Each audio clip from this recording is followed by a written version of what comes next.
Pronto. Hoje a gente vai ver a farmacologia dos relaxantes musculares e dos anestésicos. Então, são duas classes, né, de fármacos também muito importantes. Ao final da aula, eu vou dar um recado para vocês das nossas atividades, tá? Então, não me abandonem. Então, vamos lá. Farmacologia, então, dos anestésicos, né, e dos relaxantes musculares. A escolha do tipo de anestésico depende da intervenção.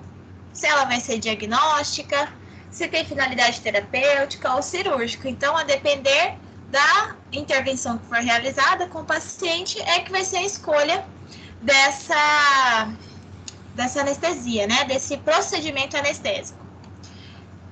A depender do procedimento ao qual o paciente será submetido.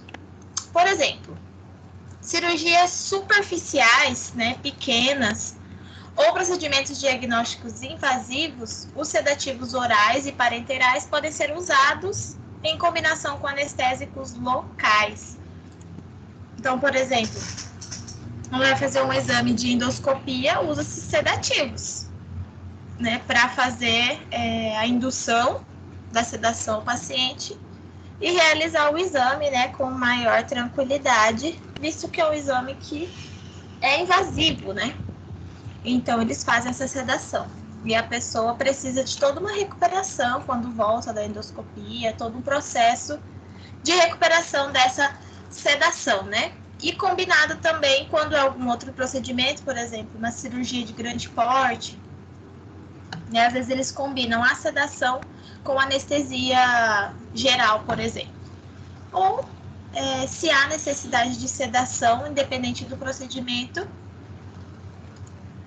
também pode ocorrer essa combinação. Gente, eu só vou mandar uma mensagem aqui no grupo que tem gente entrando no link manual. Só um minuto. Vou avisar novamente do grupo.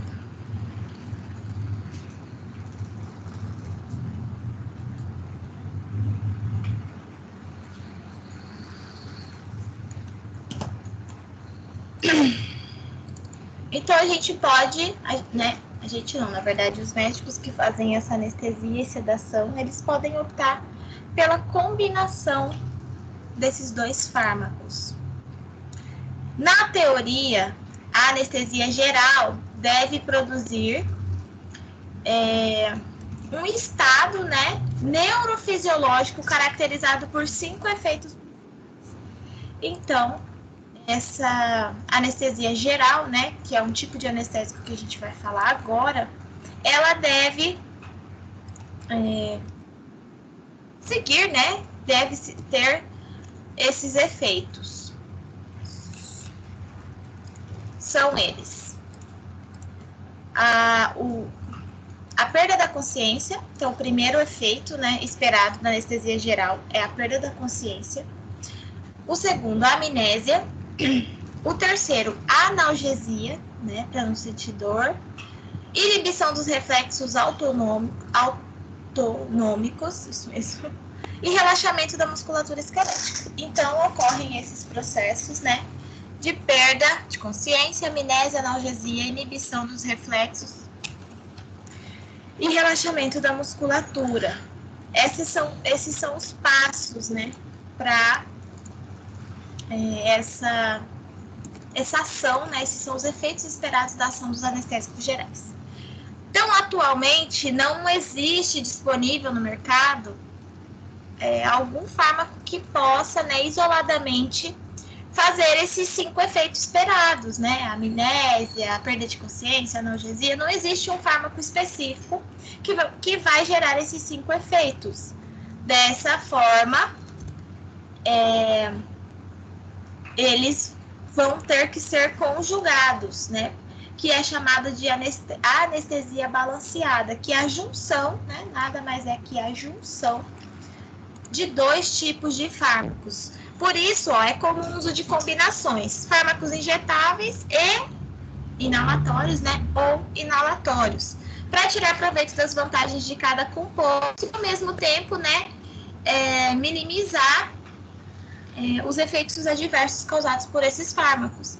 Então, isso é muito comum, fazer essa anestesia balanceada, que é a junção, né, a combinação de 2 tipos de fármacos para se obter aquelas fases necessárias para a completa anestesia, né, para anestesia geral.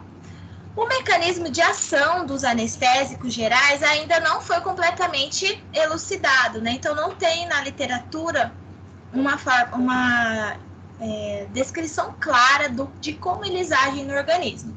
Mas tem-se alguns estudos e acredita-se que eles envolvam alvos moleculares no sistema nervoso central, né, o que é contrário à clássica hipótese antes, né, que havia, no qual o mecanismo geral, um mecanismo apenas explicaria a ação de todos os anestésicos. Então, sabe-se que cada anestésico ele provoca uma reação, ele tem uma ligação em um alvo molecular no sistema nervoso central. No entanto, ainda não foi, né, não se conseguiu elucidar como essas ligações e com quais receptores elas são feitas. Mas há hipóteses, né, há estudos que sugerem que a interação dos anestésicos ocorram com os canais iônicos reguladores por ligantes. Então, principalmente aqui, ó, na célula, né, na membrana pós-sináptica, aqui nessa figura, com os receptores nicotínicos de acetilcolina, para fazer essa função excitatória, né, de contração do músculo, e o receptor GABA, que é um receptor inibitório. Esse receptor GABA, ele é um dos canais, né, que é ativado por um determinado ligante. E esse receptor, ele é responsável por mediar, né, os efeitos de um ácido que vai inibir as funções, né, que atua como um neurotransmissor inibidor no cérebro, no sistema nervoso central. Então, por esse motivo, ele inibe a ação, né? Ele é como se os receptores, a acetilcolina, ela vai se ligar aos receptores nicotínicos e vai formar a contração muscular, digamos assim, né, da fibra muscular. E aí, o GABA, ele já entra com um papel de inibir essa contração, né? Então, os fármacos, eles podem, né, sugere-se que esses fármacos anestésicos gerais, eles agem dessa forma, né, bloqueando. Claro que cada fármaco vai ter uma ação esperada, mas acredita-se que ele haja como um inibidor, né, que esse ácido, né, produzido pelo GABA tem uma ação como um inibidor dessa ligação da acetilcolina. Por isso que ocorre, né, uma analgesia, a perda do tônus muscular. Que a pessoa, quando está em anestesia geral, ela perde o tônus da musculatura, né? Ela fica imóvel. Os anestésicos gerais, eles inibem os receptores nicotínicos, por exemplo, que são esses receptores que a gente já viu nas outras aulas, né? Que recebem a acetilcolina. Então, esses anestésicos, eles vão inibir os receptores, né? Por exemplo, a interação do fármaco com este reduz a ativação máxima, mas não altera a concentração, né, do fármaco nesse processo de ligação.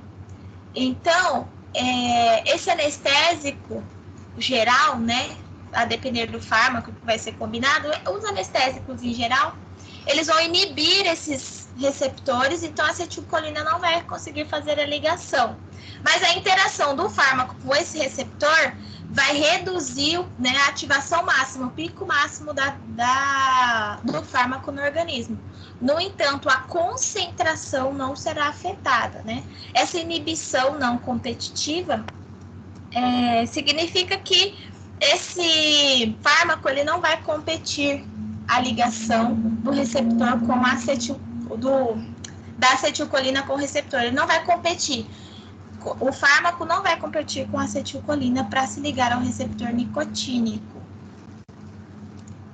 Por outro lado, né, os receptores inibitórios, como o GABA, que a gente viu agora, que é um receptor inibitório, são potencializados por anestésicos. Então, esses receptores, o GABA, né, ele já é um inibidor.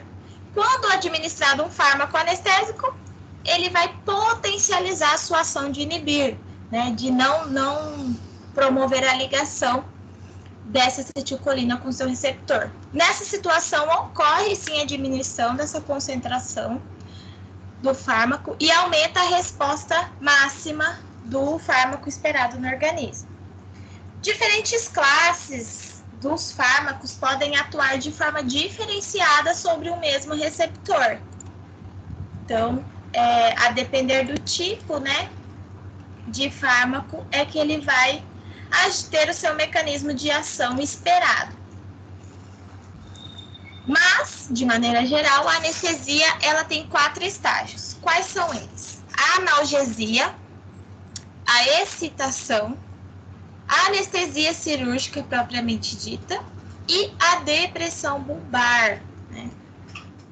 Nesse caso, quando, né, administrada uma anestesia geral, ela precisa passar por esses 4 estágios de analgesia, excitação, anestesia cirúrgica e depressão bulbar, que é o último estágio. Deixa eu passar. Aqui tem um esqueminha, eu até printei do livro didático de vocês. O estágio 1, que é o estágio da analgesia. Ocorre analgesia e amnésia. No estágio 2, né, o estágio de excitação, ocorre excitação, delírio, né, a fala de palavras desconexas, a pessoa não sabe onde está, não consegue se situar, respiração rápida, consequentemente aumento da pressão arterial e da frequência cardíaca. Após o estágio 2, vem o estágio 3, que é a anestesia cirúrgica.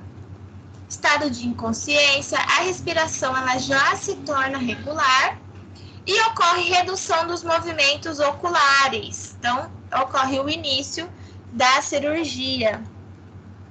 No estágio 4, que é o último estágio desses anestésicos, vão ocorrer, né, a depressão bulbar, que é a parada cardiorrespiratória e a ausência também do movimento ocular, já a ausência desse movimento e há uma parada cardiorrespiratória, porque o bulbo, ele age, né, na função de regular a respiração, digamos assim, né, através de vários mecanismos químicos e físicos. Então, essa fase 4, que é a depressão bulbar, já ocorre a parada cardiorrespiratória. E é nesse momento, né, a pessoa já deve estar com uma via aérea definitiva, né, um tubo, para que seja feita a manutenção da respiração e da circulação corpórea dela, porque ela vai ter uma parada cardiorrespiratória e essa parada, ela deve ser reversível imediatamente. Por isso que as cirurgias gerais, as anestesias, gerais, a pessoa tem que ser entubada, né? Tem que ser feita uma via aérea definitiva, que a gente fala, para que essa pessoa consiga manter os seus sinais vitais até o final da cirurgia. E depois ela vai passar por todo um processo de recuperação pós-anestésia, para que ela consiga, né? Para que o corpo volte ao seu estado fisiológico, né, gradativamente. Os anestésicos intravenosos, né, a indução é muito rápida. A gente viu nas unidades anteriores que os que os fármacos injetados pela via endovenosa, ele atinge seu pico máximo muito rápido. Não sei se vocês lembram do gráfico da ação, né, desses medicamentos, fármacos, perdão. Então, nesse gráfico, a gente viu que o pico máximo de fármacos injetáveis, ele é instantâneo. Então, não tem, podendo levar alguns segundos apenas, né?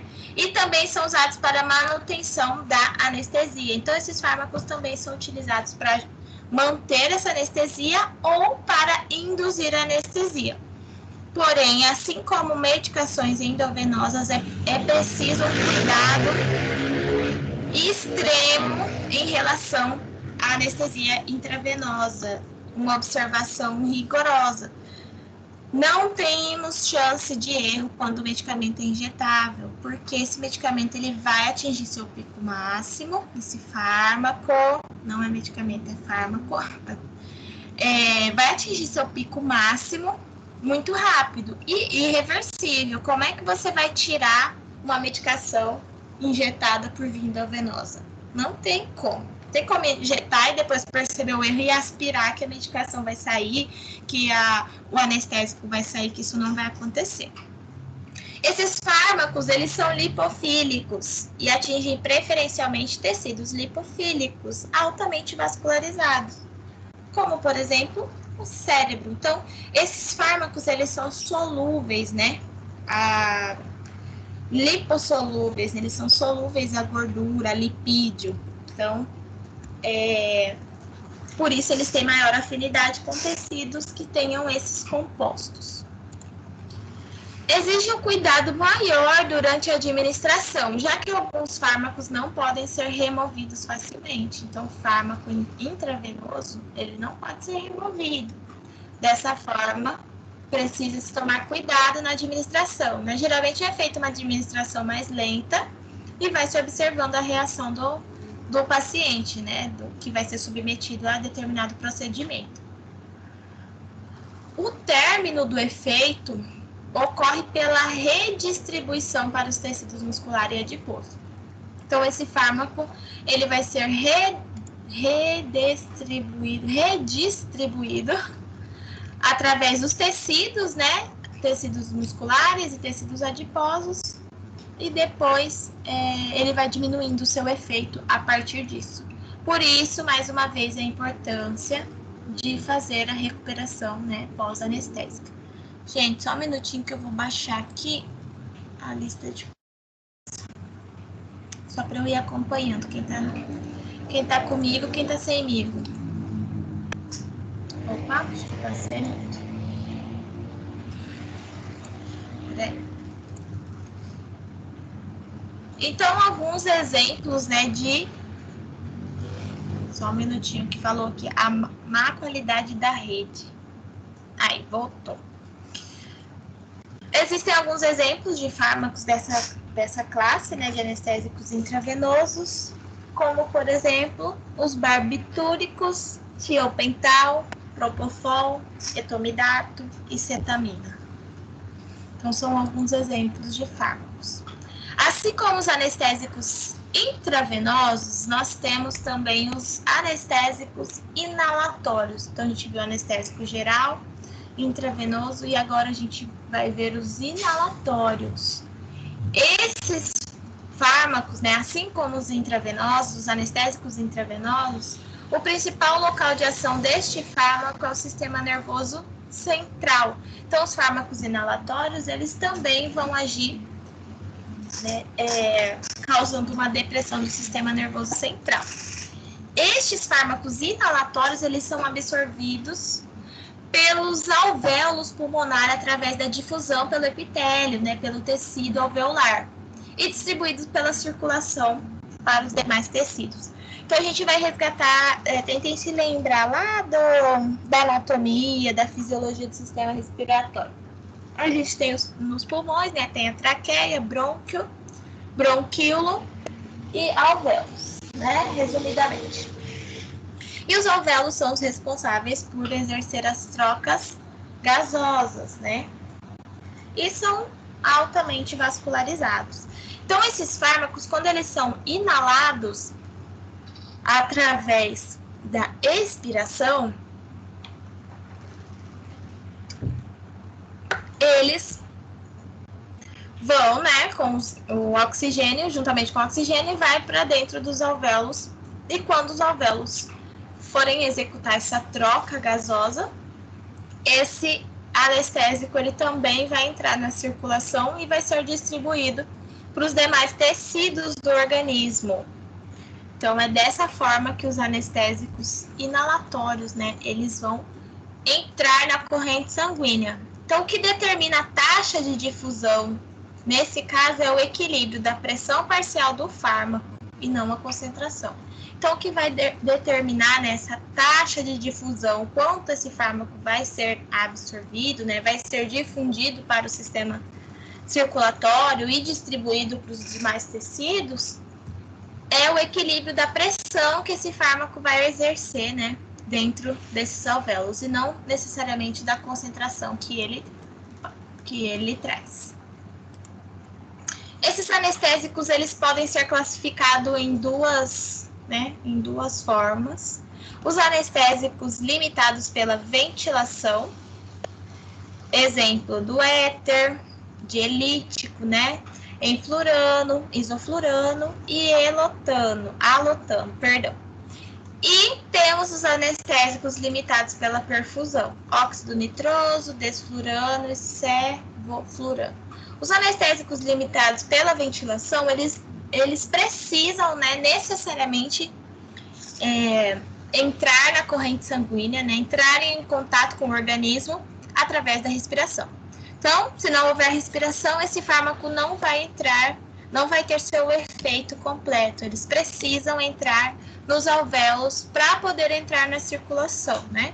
E os anestésicos limitados pela perfusão, eles vão precisar ser levados, né, até o sistema circulatório para que seja feito seu efeito, né, ele seja incorporado ao organismo. Um exemplo é esse desflurano. Ele é um fármaco, né, que é utilizado como anestésico geral de forma inalatória. E a base dele também é o éter, né? Até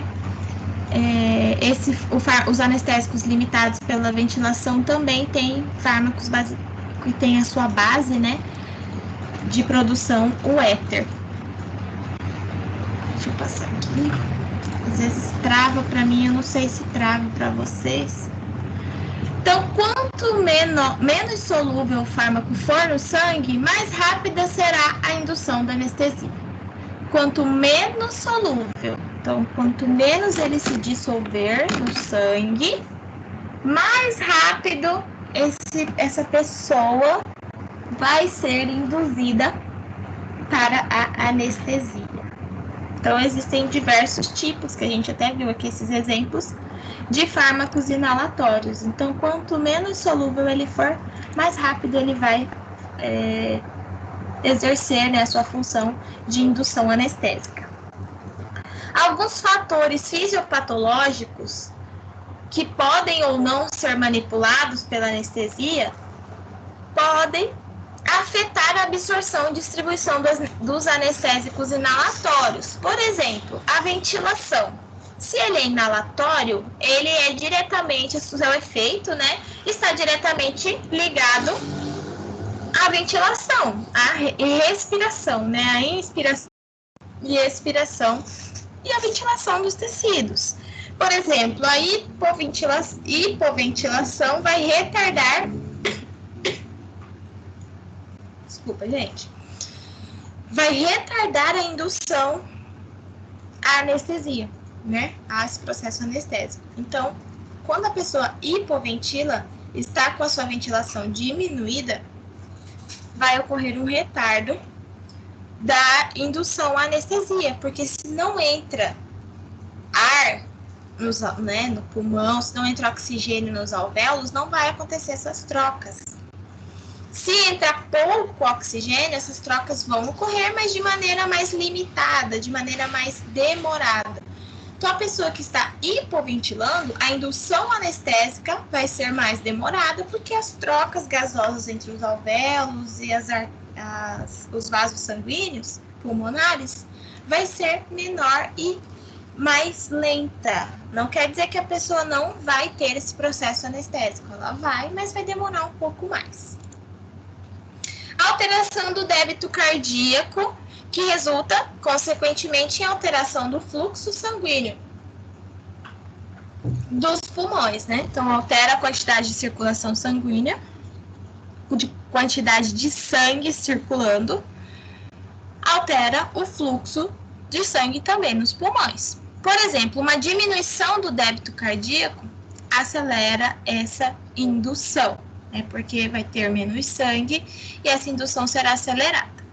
Alguns estágios patológicos, né? Estados patológicos, choque hemorrágico. Se vocês já tiveram urgência e emergência, né? Geralmente choque a gente, né, fala muito na urgência e emergência. O choque hemorrágico, a pessoa, né, tem uma descompensação do volume sanguíneo, por exemplo. Com certeza isso vai afetar no processo inalatório desse anestésico. A respiração ela é diretamente ligada à circulação e vice-versa. Então, se uma está em algum processo patológico, no caso do choque hemorrágico, a outra também será influenciada, né? O seu processo fisiológico também será influenciado. Doença pulmonar obstrutiva crônica, a mesma coisa, também pode influenciar na baixa efetividade do efeito dos fármacos, dos anestésicos inalatórios. E temos também os anestésicos locais, que são bem comuns, principalmente, né, quando se tem pequenos ferimentos, a necessidade de sutura, pequenas cirurgias, então ele é muito utilizado também. E a xilocaína, pelo menos aqui eu não consigo ver se todos são da enfermagem, mas na enfermagem a gente usa a xilocaína para inserção de sonda vesical, de demora e de alívio, né?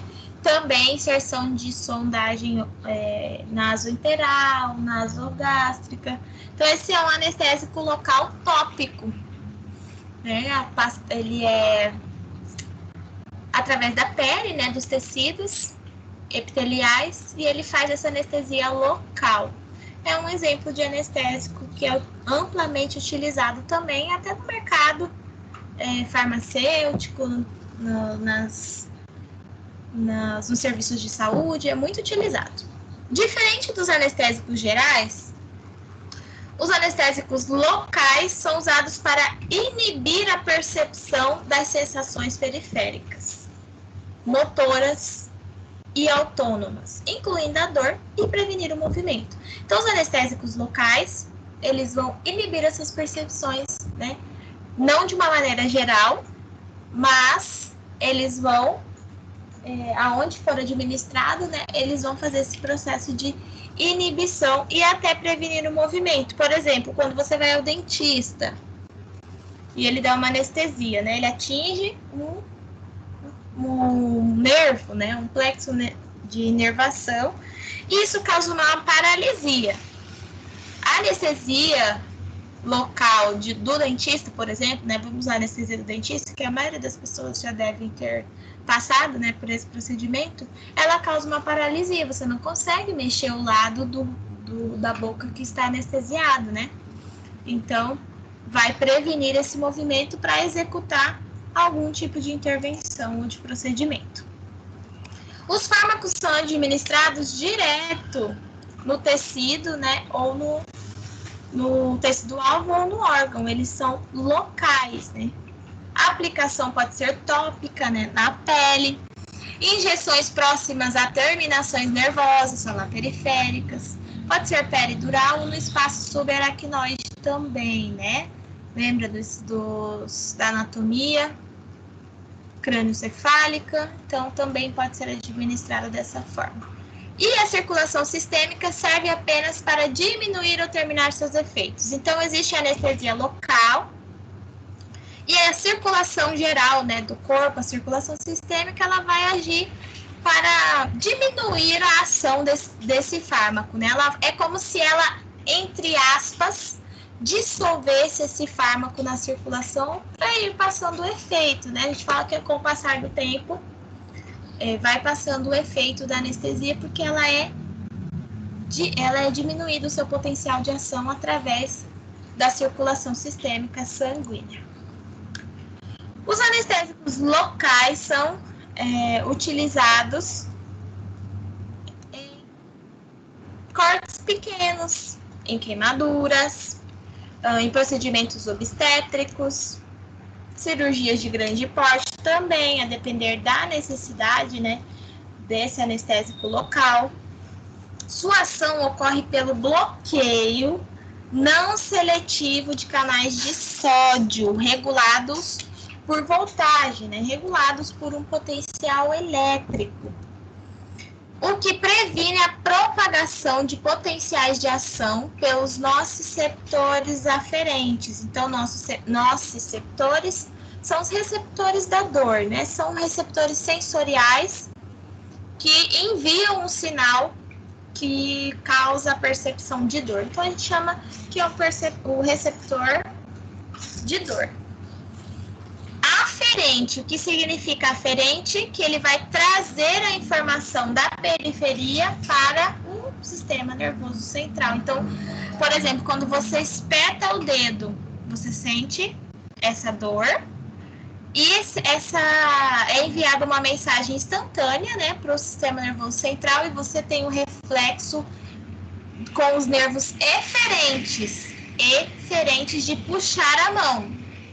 Os nervos aferentes levaram o estímulo do sistema nervoso central e os eferentes trouxeram esse estímulo do sistema nervoso central para a periferia, digamos assim, né? Ele gerou esse reflexo quando, né, há esse tipo de estímulo. Então, esses anestésicos locais são utilizados em pequenas ou grandes cirurgias, a depender da necessidade, e vai ser bloqueado aqui, ó, veja nessa figura. Vão ser bloqueados esses canais de sódio. Dessa forma, não vão ser feitas, né, não vão ser executadas as ligações que fazem com que esses canais de sódio sejam abertos e entre, né, por exemplo, acetilcolina para fazer o movimento muscular ou algum outro neurotransmissor, né, para fazer, para executar o seu efeito dentro da célula. Os anestésicos, eles também têm uma classificação que são com ligação de éster, por exemplo, procaína, 2-cloroprocaína, tetracaína e ipocaína. Então, com ligação de éster, né, que é uma substância química, né, que faz uma reação com álcool, enfim, um ácido carboxílico. Então, é uma reação química que esse fármaco vai exercer dentro do seu receptor, com o seu receptor, não dentro, com o seu receptor, para gerar a ação. E também com ligação na amina, lidocaína, prilocaína, bupivacaína e articaína. Então, por exemplo, a lidocaína é um anestésico local que tem a perda temporária da sensação, né, ali onde é administrada. Então, esses fármacos, eles vão fazer a ligação com éster ou com amina para exercer a sua função dentro da célula, dentro da na membrana, para adentrar a célula e produzir o seu efeito desejado. A ligação dos fármacos com os canais de cálcio ocorre preferencialmente nos estados fechado, que tem uma imagem, aberto e inativo, né? Aqui está esse tampado, seria o inativo. Isso resulta em uma oclusão do canal de cálcio e da restrição da sua ativação. Então, vocês olham na figura do lado, esse canal de cálcio, ele depende, né, de uma voltagem, de um impulso, né, de um estímulo para que o cálcio entre na célula. E dependendo do tipo de célula, né, resulta na contração muscular, né, a excitação dessa fibra muscular, que vai ocorrer a contração. No caso dos anestésicos locais, eles vão gerar a ação neste canal de cálcio, que vai resultar na sua oclusão. Então, ele vai ficar fechado. Dessa forma, ele não vai ser ativado, né? Ele vai ficar inativo, ele não vai ser ativado, não vai ocorrer a entrada de cálcio nessa célula e, consequentemente, também não vai ocorrer a excitação celular, não vai ocorrer a contratura da musculatura. Então, esse local vai ficar paralisado, né? Não vai ter reações de contração. O uso de anestésicos locais leva à perda de função. Só um minuto. Peraí, deixa eu beber água aqui.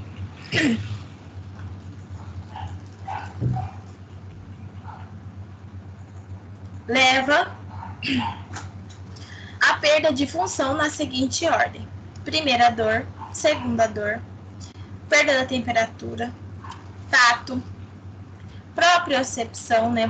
A pessoa perde a noção de onde o membro está, né? De onde ele não reconhece, a pessoa não reconhece a localização espacial ao qual o corpo dela está inserido. Se for, por exemplo, uma anestesia na mão, se a pessoa não estiver vendo que a mão dela está sobre uma bancada, por exemplo, pela propriocepção, ela vai perder essa noção de pressão, da posição que está esse membro, do estiramento. Então, esse anestésico local, ele tem esse efeito esperado. Também, né, a perda da função do tônus da musculatura esquelética, então não há o tônus muscular, não ocorre essa contração, né, essa tensão voluntária do músculo, porque todos os movimentos que a gente exerce, eles são ocasionados, né, eles são realizados por contratura e tônus muscular. Todos os movimentos. Se não há esse tônus, se o corpo perde, né, se o membro anestesiado perde essa função de tônus e de tensão, não vai haver também o movimento. Então, conhecido como bloqueio funcional diferencial, esse processo de perda dessas funções dos músculos, né, das fibras musculares, aonde foi administrado esse anestésico local. Por isso, alguns anestésicos locais bloqueiam a nocicepção, né? Então bloqueia essa percepção de dor, mas com pouco efeito sobre a função motora. Então nem todos os fármacos eles vão deixar a pessoa sem o movimento daquele membro. Nem todos os anestésicos, né? Mas vão bloquear, todos eles vão bloquear essa nocicepção, né? Esse estímulo doloroso. A inibição do canal ela é dita como tônica e fásica. Tônica quando o tempo entre o potencial de ação é maior do que aquele necessário para a dissociação, né? Para a degradação, a decomposição fármaco do canal de sódio. Então, tônica, quando o tempo de ação, né, do potencial, entre o potencial de ação, ele é maior que o necessário maior que aquele necessário para a dissociação do fármaco no canal de sódio. Só um minuto. Meu bem, fecha a janela. Aí, gente, fechei aqui que o cachorro começou a latir da vizinha e aí lascou-se, né? E a inibição do canal, dita como fásica, se o tempo necessário, né, para estabelecer o equilíbrio entre o potencial de ação, entre a ação esperada desse fármaco, é insuficiente. Então, nem sempre, a depender da dosagem, esse fármaco vai conseguir exercer a função de anestesia local, né, de paralisia e de bloqueio da nocicepção local de onde foi administrado esse anestésico. Vale ressaltar que, além dos canais de sódio, ainda os anestésicos locais, eles podem se ligar a canais de potássio, de cálcio, né, com menor afinidade, mas pode acontecer, regulados por ligantes. Então, quem são os ligantes? Por exemplo, os receptores nicotínicos, né, os receptores de acetilcolina, acoplados à proteína G. A gente viu a proteína G também, se eu não me engano, na mesma aula de colinérgico e adrenérgico, não me recordo. Como, por exemplo, os receptores muscarínicos. entre outros. Então, além de se ligar aos canais de sódio, esses anestésicos também podem se ligar a outros receptores. No entanto, com menor afinidade, né? Já os relaxantes musculares, que são outra classe de fármacos, né? Eles não produzem anestesia igual os anestésicos que a gente viu.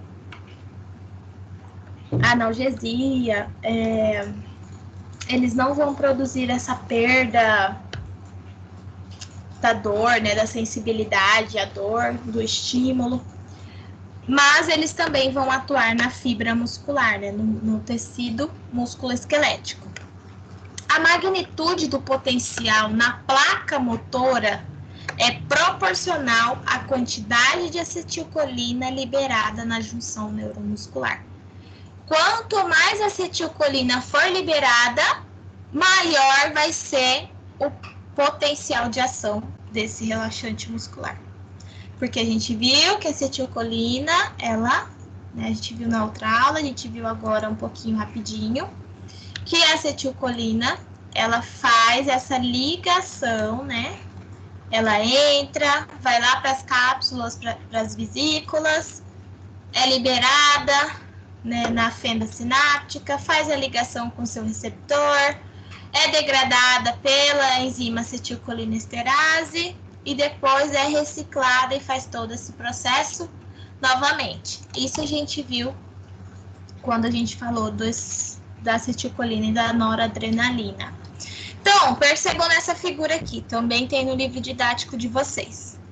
A chegada de um potencial de ação causa um influxo de cálcio e liberação de acetilcolina. Então, o potencial de ação é esse número 1, que vai causar, né, a liberação de acetilcolina e também um influxo de cálcio na célula ligante. O neurotransmissor, cadê o número 2 aqui? Neurotransmissor se difunde a fenda sináptica para ativar os receptores nicotínicos na placa motora. Então, supondo, né, lembram da figura da acetilcolina? Não sei se vocês vão conseguir lembrar. Supondo que aqui, né, se fosse dar um zoom, seria aquele processo de ligação da acetilcolina com seus receptores nicotínicos. Então, esse neurotransmissor, ele vai se difundir, ele vai, né, acoplar, digamos assim, a placa, a fenda, sináptica, e vai ocorrer, né, as trocas entre esse estímulo no neurotransmissor e na placa motora. Ele então gruda, né? Ele acopla nessa placa motora para fazer suas ligações e provocar o efeito dentro da célula. Então, o que vai resultar em contração da fibra muscular? Então, o neurotransmissor, primeiro que precisa de um estímulo, número 1, para causar a liberação da acetilcolina. Depois, esse neurotransmissor se difunde a placa motora, né, pela fenda sináptica. Então, esse espaço bem onde está a setinha do 2, se a gente fosse dar um zoom, né? Essa sombrinha aí seria a fenda sináptica, por exemplo. E essa ligação da acetilcolina com os receptores nicotínicos vai resultar na contração da fibra muscular. Via miofibrila, que está aqui, número 4, dentro dessa fibra muscular. O relaxamento da musculatura esquelética e a paralisia pode ocorrer em diversos locais do caminho que vai do sistema nervoso central até a miofibrila. Imagina quantas estruturas esse impulso, né, não vai passar, esse estímulo não vai passar até chegar nas miofibrilas. Né? Porque tem o músculo e a fibra, e dentro da fibra ainda tem a miofibrila. Então, imaginem só. E esse é um processo não muito demorado. Então, a gente tem que pensar que o organismo, né, ele age de uma maneira bem rápida nessas ações desses fármacos. 2 grupos de fármacos afetam a função da musculatura esquelética. Então, a gente tem 2 grupos. Os bloqueadores neuromusculares e os espasmolíticos. Esses bloqueadores, calma aí que tá falando, causando má qualidade, só um minuto, vou esperar voltar. Talvez trave para vocês. Aí, voltou. Esses bloqueadores, né, neuromusculares são usados durante procedimentos cirúrgicos, com anestesia geral, por exemplo, e UTI, para produzir a paralisia muscular. Lembra que a gente viu lá no comecinho da aula que a anestesia ela pode ser balanceada, pode ser a combinação de mais de um método? Esse é um exemplo. E temos os espasmolíticos, que são usados para reduzir a espasticidade, né? Quando ocorre um aumento do tônus muscular, né? Vai envolver a hipertonia e hiperflexia, né? São nomes até difíceis de falar. Então, envolve esse reflexo mesmo, né? Esse espasmo muscular. Então, os espasmolíticos, eles vão diminuir esses espasmos em condições variáveis, como dor nas costas crônicas, quem tem fibromialgia também, né? Podem ser indicados esse tipo de fármaco. Os bloqueadores neuromusculares, o bloqueio da função da placa motora pode acontecer pelo uso de antagonistas de acetilcolina aos receptores nicotínicos. Atenção! Antagonista de acetilcolina aos receptores nicotínicos. O que isso significa? Que a acetilcolina não vai se ligar aos receptores. O bloqueio da função na placa motora, lembra lá daquela placa motora cor-de-rosa da nossa última figurinha? Eu acabei de passar no slide.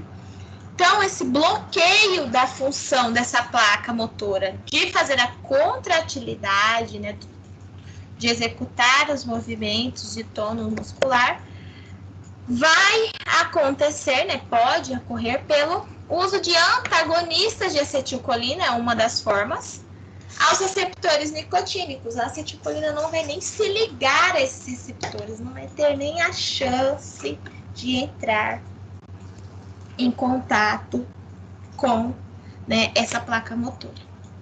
Exemplos desses fármacos: tubocurarina, vecurônio, rocurônio, atracúrio. Fala esses nomes 10 vezes eu travo a língua. Faz parte.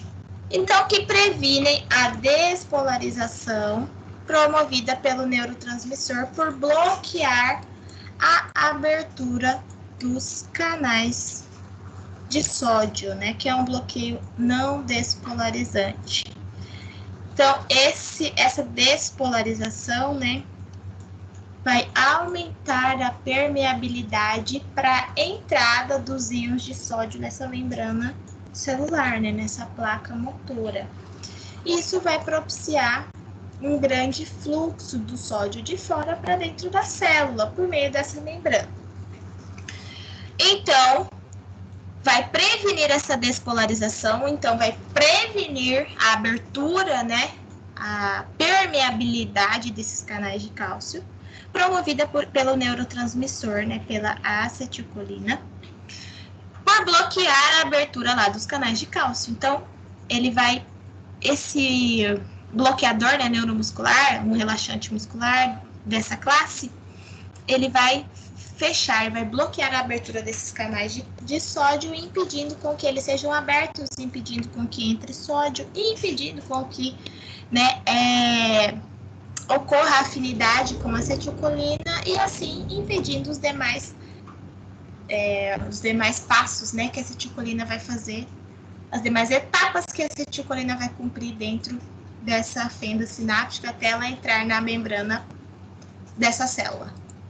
E também eles podem ter outro tipo de ação, os bloqueadores neuromusculares. Por despolarização persistente, que dessensibiliza a placa motora, pelo uso de succinilína. succinilcolina, que ocupa o receptor e bloqueia o canal. Então, essa succinilcolina, ela vai, chama-se de mimetizar, né? Ela vai imitar a função da acetilcolina e vai se ligar a esse receptor e ela vai, é como se ela enganasse essa placa motora, mas vai acontecer o bloqueio do canal de cálcio. Se acontecer o bloqueio, a acetilcolina ela não vai achar o receptor, ela não vai ter aonde se ligar, então não vai acontecer a contratilidade muscular também. Então, todos os compostos deste grupo são polares e inativos por via oral. E por isso precisam ser administrados por via parenteral. Então, esse tipo... Peraí que tá carregando o slide. Voltou. Esse tipo de relaxante muscular, ele é administrado por via parenteral para provocar, né, esse efeito desejado de inativação da contratilidade da musculatura, né, do tônus da musculatura. E eles são inativos por via oral, então não podem ser administrados por via oral. A ação da succinilcolina pode ser dividida em duas fases. Então, essa ação pode ser dividida em duas fases. A fase 1, que é a fase de despolarização, resultante da ligação do fármaco aos receptores nicotínicos. Então, a succinilcolina vai se ligar aos receptores nicotínicos e vai despolarizar a placa motora, né? Vai despolarizar essa célula, essa placa alvo, que despolariza lá a placa motora e libera íons de cálcio no retículo sarcoplasmático, o que vai o que ocorreria com a contração muscular.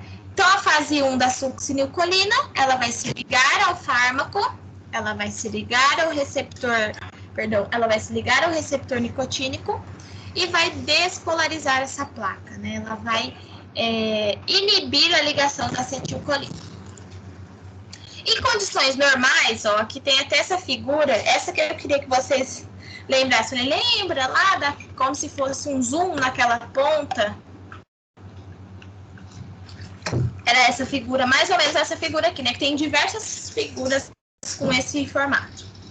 Em condições normais, a acetilcolina se dissocia do receptor após a despolarização. Então, aqui embaixo, ó, ela já vai se dissociar e vai ser hidrolisada pela acetilcolina esterase, que é essa enzima, deixando a célula muscular livre para o próximo sinal. Isso é natural, deveria acontecer normalmente com a acetilcolina. Entretanto, esse fármaco, né, a succinilcolina, tem um efeito mais prolongado que a acetilcolina, além de não ser hidrolisada efetivamente pela colinesterase. Então, a succinilcolina ela vai durar mais o seu efeito do que a acetilcolina e ela não vai ser hidrolisada, o que vai fazer com que ela permaneça no receptor por mais tempo do que a acetilcolina. A despolarização promovida por esse fármaco deixa a membrana irresponsiva a impulsos futuros. Então, como a succinilcolina ela fica ligada, né, a esse receptor, ela vai deixar a membrana, né, da célula alvo irresponsiva a estímulos futuros, porque ela é como se ela estivesse bloqueada. Assim, a célula muscular não vai ser capaz de repolarizar, levando ao estado de paralisia flácida. Então, a célula ela é despolarizada, né? Há um fechamento desses canais que seriam oferecidos, digamos assim, para ligação com a acetilcolina, e a célula não é capaz de se repolarizar, porque né, essa succinilcolina ela tem um tempo de ação mais lento do que a acetilcolina. Isso faz com que as células, os canais fiquem bloqueados por mais tempo. E ainda tem a outra fase que se chama dessensibilização. Com a exposição prolongada, né, a succinilcolina a essa membrana a essa placa motora, a membrana ela acaba com o tempo se repolarizando, que é a fase 2, mas não pode ser despolarizada. Então, o mecanismo dessa fase não foi completamente elucidado, mas evidências indicam, né, que os canais se comportam como se estivesse no estado fechado prolongado. Então, pode ocorrer essa exposição prolongada, né, faz que a succinilcolina faz com que esses canais fiquem fechados por mais tempo. Esses canais fiquem permanentemente fechados, que vai impedir com que essa membrana celular se despolarize. Então, ela não volta ao seu estado de repouso original, digamos assim. Ela está sempre, né, repolarizada, ela está sempre com esses canais fechados pela exposição prolongada de succinilcolina. Pode ser por uma dosagem excessiva, pode ser por uma dosagem repetida desse fármaco? Sim, pode também, né, ser. Só um minuto. Nossa, engasguei, sei lá, com o vento aqui.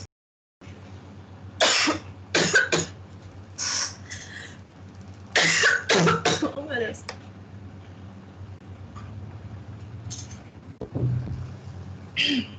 Sabe quando você vai respirar, parece que engasga com o vento? Foi o que aconteceu agora. Fui puxar o ar e sei lá o que veio, que eu engasguei. Então, vamos lá.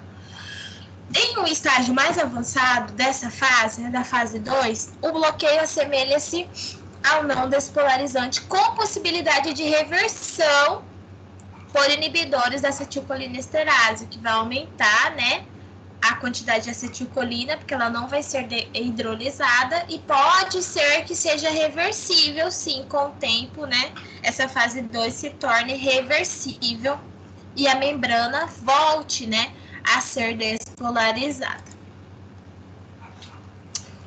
E a classe dos espasmolíticos, que é a outra classe que a gente viu, a espasticidade é caracterizada por um aumento dos reflexos de estiramento tônico, dos espasmos musculares e da fraqueza muscular. É usualmente associada com lesão medular, paralisia cerebral, acidente vascular cerebral, então onde ocorrem, né, paralisias, onde ocorre a perda desses reflexos, a perda desses espasmos. Então, esses relaxantes musculares espasmolíticos, eles vão agir nesse tônus muscular. Essas condições, muitas vezes, envolvem função anormal do intestino e da bexiga. Então, a gente sabe que essa paralisia, né, essa falta de tônus, de espasmos musculares, ela pode causar, por exemplo, incontinência urinária, onde a pessoa não consegue controlar o esfíncter, né? E ocorre a saída da urina sem que a pessoa até perceba, porque a musculatura perdeu o seu tônus, geralmente por alguma doença de base que já está associada, né? Assim como também músculo esquelético. A gente tem muito no AVE, né, no acidente vascular encefálico, a perda do tônus muscular de um dos lados. Então, geralmente, se o AVE é do lado direito, vai perder o tônus do lado esquerdo e vice-versa. A terapia farmacológica pode aliviar alguns sintomas da espasticidade a nível de sinapses, né? Então, a níveis elétricos lá, com a excitação ou a inibição, ou por modificar a estrutura, né, da musculatura esquelética. Alguns fármacos podem agir facilitando o ácido gama-aminobutírico, que é o GABA, que ele vai fazer a inibição, né, dos estímulos musculares lá no sistema nervoso central. Ou mimetizando, que é imitando, copiando a ação desse neurotransmissor, né? Por exemplo, temos como exemplo o diazepam, que é um calmante, né? Tem um efeito calmante, e o baclofen também. São exemplos de fármacos dessa classe. Este neurotransmissor, no caso o GABA, é o principal neurotransmissor inibidor do sistema nervoso central. A gente falou que ele tem essa reação inibitória. E está relacionado com a regulação da excitabilidade neural em todo o sistema nervoso e também, consequentemente, do tônus muscular, porque ele inibe essa função, né? Ele inibe a ativação, né? Através desse ácido gama-aminobutírico, que é o GABA, a GABA é a abreviação. Ele inibe essa ativação dos canais iônicos e inibe também a contratura, né, o tônus muscular. O fármaco, por exemplo, dantroleno, age interferindo diretamente nas fibras musculares, o que vai afetar, né, o acoplamento, excitação, contração, e dessa forma não vai ocorrer esse acoplamento. Não ocorrendo esse acoplamento, não ocorre a excitação ou a contração muscular, não ocorre o movimento, né? O músculo fica relaxado. Outros fármacos, carisoprodol, clorfenizida, ciclobenzaprina, metaxalona, são os exemplos. São usados para aliviar espasmos musculares agudos causados por traumas localizados no tecido ou nas distensões musculares, mas são incapazes no tratamento de espasmos por paralisia cerebral ou trauma na medula. Pesquisadores sugerem que esses fármacos atuam principalmente a nível de tronco cerebral. Então, alguns fármacos, outros fármacos que fazem parte da classe de relaxantes musculares, eles também são usados para aliviar espasmos musculares relacionados, né, a algum trauma ou algum tipo de doença de base, mas nem para todas, né, nem sei se existe essa expressão, ele não vai ser útil, né, não vai ser eficaz para todas essas terapêuticas, como por exemplo na paralisia cerebral. E é isso. Essas são as nossas referências. Eu acho que caiu pouco até a internet, graças a Deus. Agora eu vou ligar aqui, como eu vou parar a apresentação. Aí, peraí. Isso, parar a apresentação, aí eu ligo a minha câmera, que a gente vai balanceando. Calma aí. Então, pessoal, acho que até travou para vocês. Virgem Maria. Voltou. Tinha travado, era tudo. Ficou parado. Até para mim, até eu me travei para mim. Mas enfim, eu vou encerrar a gravação aqui para não ficar muito longo para postar. E aí a gente vai tirar as dúvidas caso vocês tenham dúvidas. Espera aí.